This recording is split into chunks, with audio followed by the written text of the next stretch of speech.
வணக்கம். நான் நயினார் நாகேந்திரன் பேசுகிறேன். வரும் 22ஆம் தேதி மதுரையில் முருக பக்தர்கள் மாநாடு நடைபெற இருக்கிறது. அனைவரும் கலந்து கொண்டு சிறப்பிக்குமாறு அன்போடு வேண்டுகிறேன். நன்றி, வணக்கம்.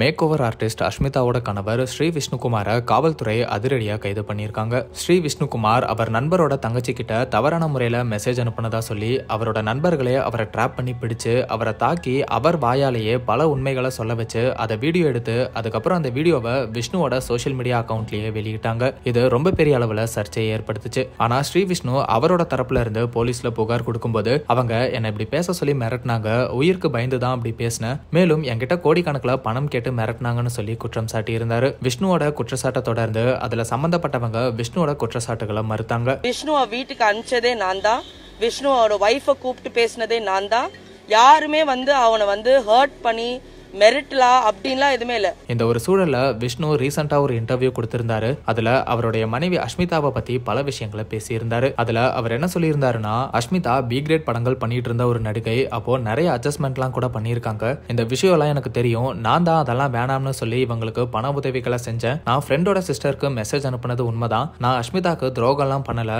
அஷ்மிதாக்கு தெரிஞ்சே நான் பலர் கூட பாலியல் ரீதியான உறவு முறையில இருந்திருக்கேன். அஷ்மிதா இப்போ ஒரு உயர் அதிகாரி கூட தொடர்புல இருக்காங்க. அவரும் இதுல இன்வால்வ் ஆயிருக்காரு. அதனாலதான் என்னோட கேஸ்க்கு எஃப்ஐஆர் ரெஜிஸ்டர் பண்ணாம இருக்காங்க. அவ ஒரு விபச்சாரின்னு தெரிஞ்சும் அவளை கல்யாணம் பண்ணதான் நான் பண்ண பெரிய தப்பு. நாங்க லிவிங்ல இருக்கும்போது அஷ்மிதா பிரெக்னன்ட் ஆயிட்டாங்க. அதனாலதான் நான் அவங்கள கல்யாணம் பண்ணேன். என்னோட குழந்தைகளும் அவளுக்கு பயந்துதான் அவ கூட இருக்காங்க. அஷ்மிதா தான் என்ன இப்படி ஃப்ரெண்ட்ஸ் மூலமா ட்ராப் பண்ணி இது எல்லாமே பண்ணது. அந்த வீடியோவை போஸ்ட் பண்ணதுமே அஷ்மிதா தான். என்ன மக்கள் மத்தியில கெட்டவனா காட்டி அவளை நல்லவளா காட்டிக்க பாக்குறா. ஏன் என்ன இப்படி பண்ணணும்னு ரொம்பவே ஆதங்கப்பட்டு பேசியிருந்தாரு. இப்படி ஒரு சூழ்நிலையில ஸ்ரீ விஷ்ணுகுமார் இப்ப கைது செய்யப்பட்டிருக்காரு. அஷ்மிதா கொடுத்த புகாரின் அடிப்படையில அவரை கைது பண்ணியிருக்காங்க. மனைவிய அடிச்சு துன்புறுத்தினது, கொலை மிரட்டல் பண்ணது, சோசியல் மீடியால தவறா சித்தரிச்சு பேசினதுன்னு இப்படி பல பிரிவுக்கு கீழே அஷ்மிதாவோட புகார் அடிப்படையில விருகம்பாக்கம் அனைத்து மகளிர் காவல் நிலையம் வழக்கு பதிவு செஞ்சு இப்ப விஷ்ணுவை கைது பண்ணியிருக்காங்க.